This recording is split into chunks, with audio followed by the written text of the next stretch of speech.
Vou acrescentar um outro elemento para a nossa conversa. Vou pedir licença para a Thaís e para o Uribe e vou caminhar aqui para o nosso telão para a gente falar um pouquinho da reunião hoje do Copom. O Comitê de Política Monetária do Banco Central elevou a taxa básica de juros em meio ponto percentual, confirmando a expectativa do mercado. Com mais essa alta, a taxa Selic foi a 13,75% ao ano. Esse aperto monetário do governo Bolsonaro começou lá no início de 2001, ainda numa fase duríssima da pandemia da Covid. A Selic estava em 2%, o patamar mais baixo da história. Desde então, foram aumentos sucessivos na tentativa de conter a alta de preços até chegar ao patamar de hoje. Ainda assim, as estimativas para a inflação continuam acima da meta neste ano e no próximo. Esse ciclo de alta de juros já está sendo comparado com o que foi feito pelo governo Dilma Rousseff. Naquela época, a Selic saiu de 7,25% em meados de 2013 até chegar a 14,25%. Apenas meio ponto percentual a mais do que temos agora. Só que é importante ressaltar que essa inflação do governo Dilma foi provocada por erros de política econômica do próprio governo.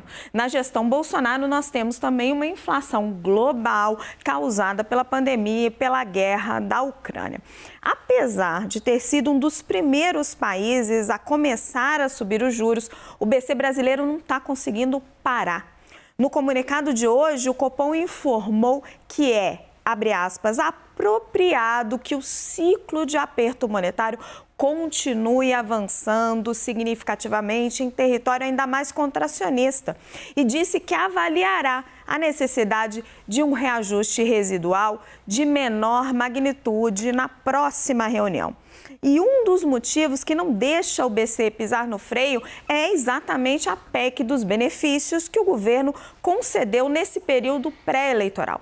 O BC alertou também no comunicado que a possibilidade de que medidas fiscais de estímulo à demanda se tornem permanentes acentuam os riscos de alta para o cenário inflacionário. O ministro Paulo Guedes garantiu hoje que está tudo sob controle e apontou o que ele acredita ser o caminho para cumprir todas as promessas eleitorais.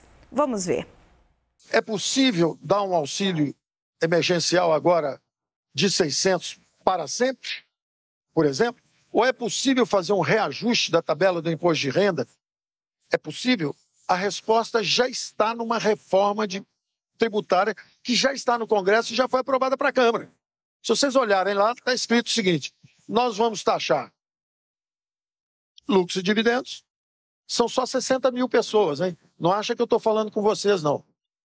São 60 mil pessoas. É só acima de 500 mil por mês. Então, com a reforma tributária, eu pego 60 mil pessoas só, boto esse imposto lá em cima e pago.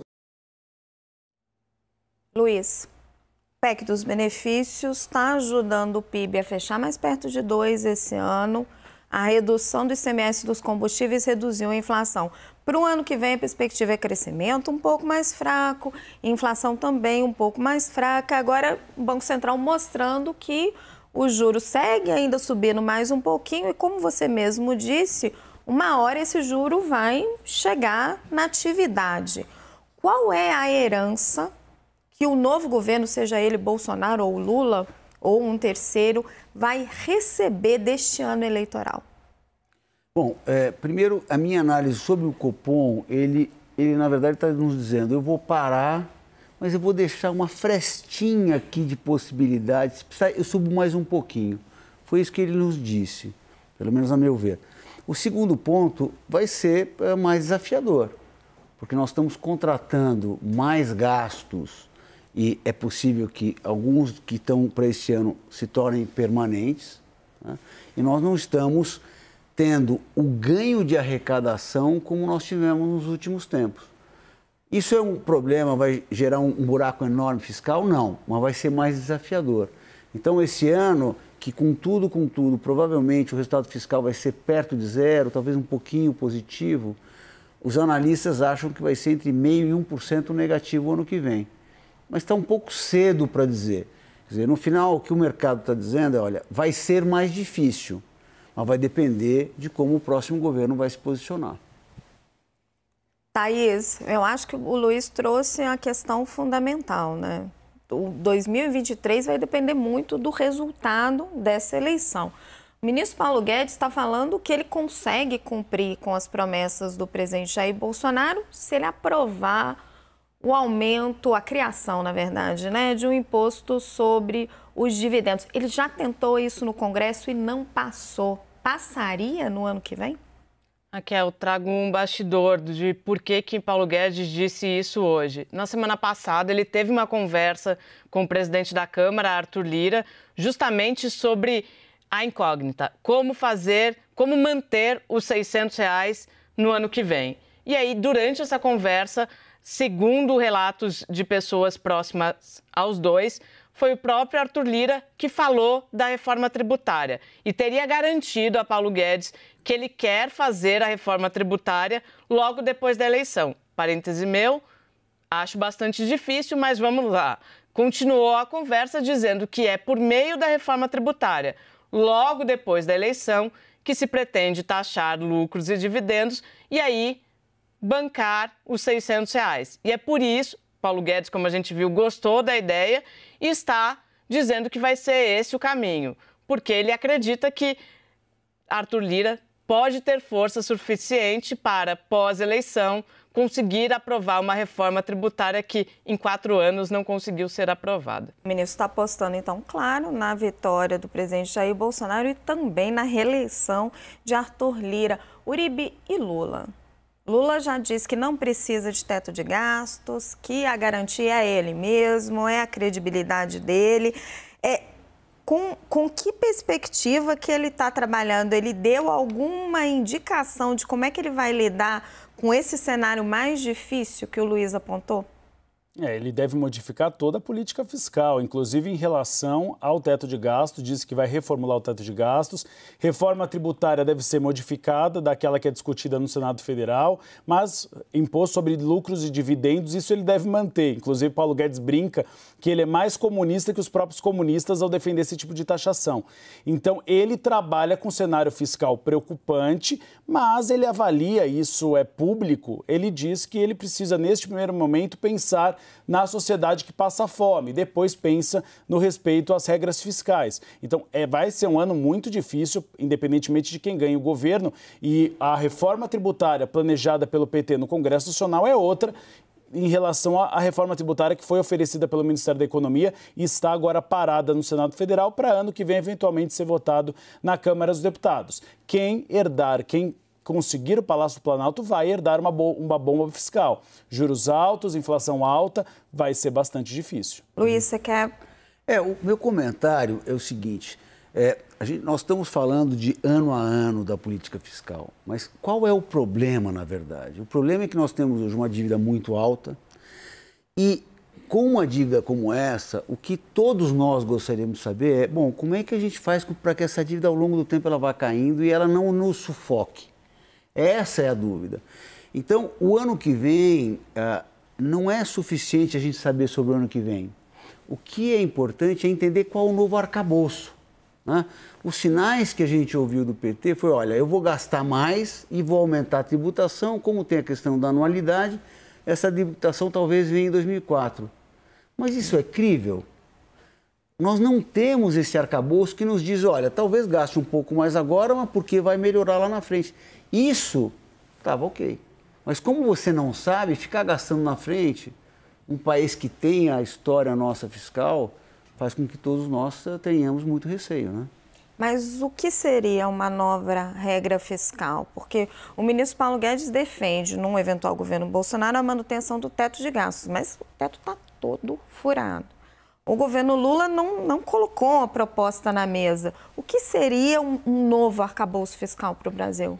No final das contas, o que nós gostaríamos de ver? Nós gostaríamos de ver o endividamento público sendo reduzido gradualmente. Para quê? Para que a gente não tenha medo de que isso se torne insustentável, como vários países, como a Argentina, a Venezuela, que países que quebraram. Né? Então, o que você precisa é construir um arcabouço que te dê uma certa segurança que no médio prazo essa dívida vai cair. O teto de gastos foi a última âncora. Né? O que seria o ideal? O ideal seria o seguinte, olha, independente dos gastos ou da receita, a dívida, ela gradualmente tem que cair. Vai ser uma política que ela, quer dizer, a âncora é o endividamento que ao longo do tempo vai cair. Lógico que para o país crescer bem, ele tem que ter menos gastos para que a economia tenha mais espaço, né? Não seja tão pesado para a economia poder andar para frente. Mas se nós tivermos medo ainda da sustentabilidade do país do ponto de vista de endividamento, daí que as coisas não vão para frente mesmo. Então, a grande questão é a dívida, ela tem que cair com relação ao PIB, né, ao longo do tempo. Então, o arcabouço, se é resultado primário, se é teto de gastos, qualquer que seja o arcabouço, no final das contas, o que nós precisamos pode inclusive ser objetivamente isso, olha, é uma redução gradual da dívida PIB. É disso que nós estamos falando no final. Porque nenhum governo está pensando na questão fiscal, ele está pensando o seguinte, eu não posso ter uma situação insustentável, tem que ser sustentável para poder, inclusive, fazer o meu plano de governo. Agora, enquanto você estiver pensando na sua sobrevivência, você não está pensando em ter uma vida melhor. Né? Esse é o caso hoje. Thaís, quando a gente conversa com algumas pessoas ali do Partido dos Trabalhadores, parece que eles têm clareza disso que o Luiz está falando, mas eles colocam a questão social como um imperativo, né, de curto prazo. O que você consegue antever do que seria a política econômica de Lula se vitorioso? Nossa, se eu tivesse isso, eu acho que eu teria dado um breaking news hoje. Mas é muito difícil ainda antever, porque, o presidente Jair Bolsonaro... o ex-presidente Lula está guardando as 7 chaves, inclusive para os aliados mais próximos, quem seria o nome que comandaria sua economia no eventual governo. Então, isso, para mim, já é bastante determinante. A cara de quem estará à frente dessa política vai ser determinante para a gente saber o que vem. Eles têm dado alguns sinais que vêm, às vezes, tortos, às vezes não, mas eles batem muito na tecla do fim do teto de gastos, se baseando muito no que você disse, Raquel, nos furos, nos sequentes furos do governo Jair Bolsonaro, que, se a gente olhar para trás, em nenhum dos anos foi cumprido à risca. Então, há uma avaliação de que é preciso, sim, olhar para esse fiscal com atenção, mas que o teto não seria o caminho, uma vez que o próprio presidente Jair Bolsonaro provou que não tem como manter esse teto desse jeito.